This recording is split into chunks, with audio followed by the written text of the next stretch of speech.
sebagaimana jadwal dan tahapan khususnya diatur dalam PKPU 18 tentang dana kampanye. Khusus untuk penyampaian LADK sendiri itu di tanggal 7 Januari ya kemarin, dan alhamdulillah Sumatera Utara kita 18 parpol semua menyampaikan, dan kemudian pada tanggal 8 sampai 12 Januari hari ini yaitu penyampaian perbaikan untuk perbaikan LADK laporan dan kampanye yang ada yang dokumennya masih kurang, misalkan ada yang akun calegnya belum disubmit, yaitu kami diberikan ruang untuk diperbaiki. Dan syukur sampai di sore ini kita sudah kurang lebih 15 atau 14 partai politik yang sudah melakukan submit karena sudah melakukan perbaikan dan sudah lengkap semua dokumennya. Hampir secara keseluruhan partai itu kendalanya yang pertama soal jaringan.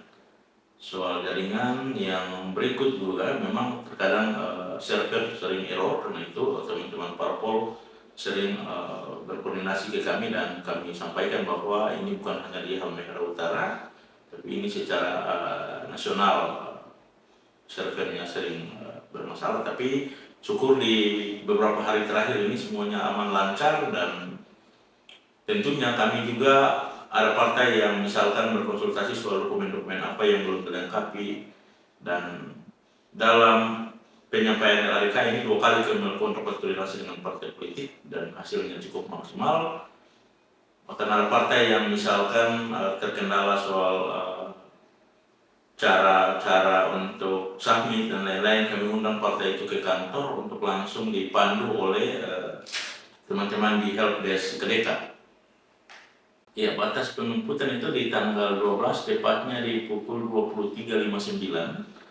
Itu kami tetap stay, dan kami optimis untuk Halmahera Utara pasti semua partai dapat menyampaikan perbaikan yang LADK-nya. Ya, sampai sejauh ini pantauan kami saya kira semuanya aman lancar, dan kaitan dengan nantinya yang berwenang untuk menyampaikan atau memberikan penilaian apakah bermasalah atau tidak, itu nanti kantor akuntan publik.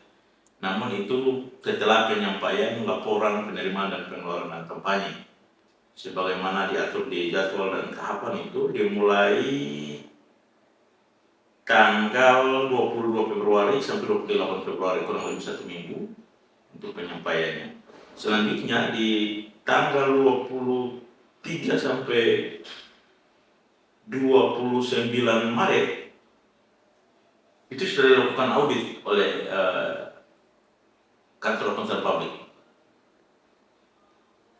Nah, disinilah nanti kita bisa mengetahui hasilnya, berapa atau partai-partai apa saja yang sesuai dengan standar audit atau memenuhi syarat setelah diaudit, dan partai-partai apa saja juga yang nanti dianggap bermasalah oleh kantor akuntan publik.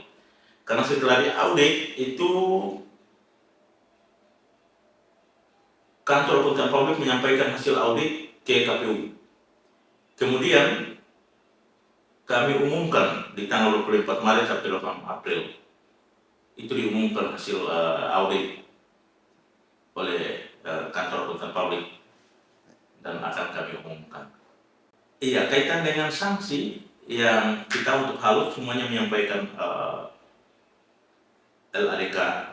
Untuk yang tidak menyampaikan LPPDK atau laporan penerimaan dan pengeluaran dana kampanye, baik itu caleg maupun partai, itu sanksinya diatur di Undang-Undang 7 itu tidak dapat ditetapkan sebagai calon terpilih untuk calegnya. Jadi meskipun terpilih, jika tidak menyampaikan LPPDK, maka sanksinya tidak akan ditetapkan sebagai calon terpilih. Ya, meskipun secara hasil rekapitulasi yang bersangkutan berhak untuk menjadi anggota DPRD, namun karena lalai menyampaikan laporan penerimaan dan pengeluaran kampanye, yang bersangkutan tidak akan ditetapkan sebagai calon terpilih.